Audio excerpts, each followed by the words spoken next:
Use the results of exercises 27, 31, and 32 to prove the following. If R is the set of all solutions to all equations of the form x squared plus bx plus c equals 0, where b and c are integers, then R is countable. Now, number 27 says that if A is any countably infinite set, B is any set, and G is a function from A to B, which is onto, then B is countable. This is very useful if you want to show that a set is countable and you want to try to prove that it's infinite a different way. Now, this is much easier than the normal way of showing that B is countable. So let's go through number 27, 31, and 32. 27 says that if A is any countably infinite set and B is any set, and we have a function from A to B that's onto, then that means B is countable. Number 31 says that a union of any two countable sets is countable. And number 32 says that z cross z, the Cartesian product of the set of integers with itself, is countably infinite. Now, first, let's find the solutions to this equation. X squared plus bx plus c can be solved by either complete. Now, I'll show you how we use all of these exercises in this proof, but let's start by looking at all of the solutions here. So R is the set of all the solutions. What solutions? Well, it's the solutions to this equation, x squared plus bx plus c equals 0. Now, you can solve this by completing the square, but I'll just jump to the quadratic formula instead. Negative b plus or minus the square root of b squared minus 4ac, but we already know what a is, so this is really just 4c. All over, normally it's 2a, but a is 1, so it's just 2.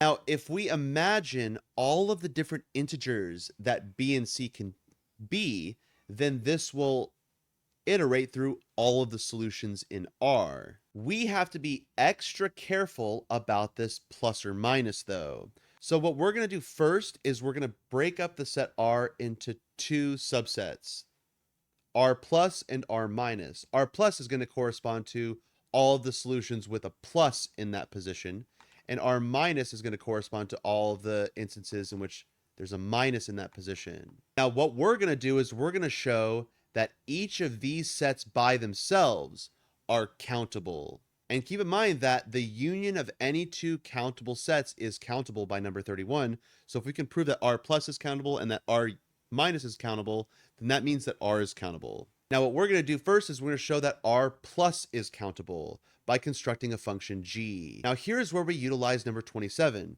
27 says that if A is any countably infinite set and B is any set, and G is from A to B, which is onto, then B is countable. Now, number 32 says that Z cross Z is countably infinite. Now, normally we go from Z plus to the set that we're trying to prove is countable. We're trying to prove in this case that R plus is countable. Normally we choose Z plus here, but according to number 27, we can actually pick any set A that is any countably infinite set. So instead of Z plus, it's going to be more advantageous for us to use Z cross Z here instead. Let me just remind you what the cross product is. The cross product is a set of all ordered pairs. So instead of having just one input, x, this is going to have two inputs, x1, comma, x2. But instead of x1 and x2, I'm actually going to use the letters b and c. And we're going to define g of b, comma, c to be negative b plus the square root of b squared minus 4c all over 2. We're going to prove that g is onto. That's all we need to show. We don't need to show that g is a bijection. We just need to show that it's onto. So let's prove that it's onto. To do that, we start with an arbitrary element in our codomain, R+. Now, what does it mean to be an R+?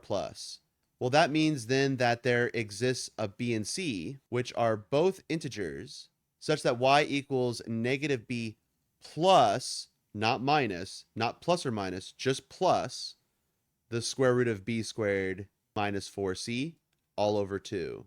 But that's precisely the output we get when we plug in b comma c. What this means is that there is an input we can find to get y as an output. But y was arbitrary. We started with an arbitrary element in R+, and we showed that that arbitrary element is actually an output of the function. by using the definition of R plus and the definition of G. G of BC is also the same thing, negative B plus the square root of B squared minus 4C all over 2. That's so convenient. So this implies that G is onto. But that implies that R plus is countable by number 27. Number 27 says that if A is any countably infinite set, like Z cross Z, and B is any set, like R plus, and G from Z cross Z to R plus is onto, that's what we just showed, then R plus is countable. That's the conclusion for number 27. And now we know that R plus is countable. Now for R minus, we're going to do exactly the same thing, and I'll just kind of briefly mention this. For R minus, we would have to create an onto function from Z cross Z to R minus, and it's going to be defined very similarly. H of B comma C is going to be negative B minus the square root of B squared minus 4C all over 2. That way, we ensure that we get all of our plus or minuses. The pluses are in the R plus, the minuses are in the R minus. If we combine all of these solutions together, then we get all of the solutions R. And a union of any two countable sets is countable. So not only is R plus countable, but then R minus is countable, which implies that R plus union R minus, which is the same set as the set R, is countable. Thanks everyone, and I'll see you in the next video.